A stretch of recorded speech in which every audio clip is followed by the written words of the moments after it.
primer lloc el que els diria és que no es pot discutir ni negar una evidència empírica com és el canvi climàtic, per exemple, no?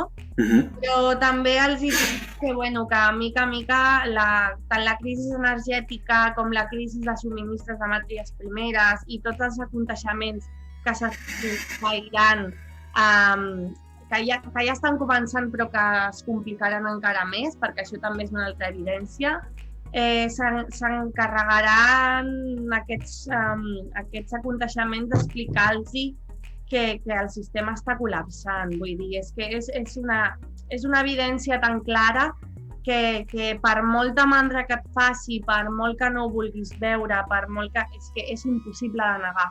Llavors, aquestes persones que no estan convençudes els diria que és molt necessari aquestes noves estratègies, noves solucions i nous models com els que proposa Valup i com els que proposen moltes altres iniciatives que ens està costant molt a tots d'arrencar i de buscar el nostre hueco, diguéssim, però que és que no quedarà més remei que acceptar-nos perquè serem part de descol·lapsar una mica el que col·lapsarà a futur pròxim. Jo m'atreviria a dir.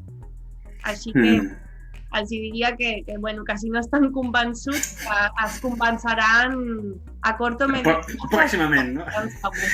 L'entorn, no? Quan tinguem el mar aquí al costat, ja els convenceràs. No hi haurà més remei que acabar convençuts.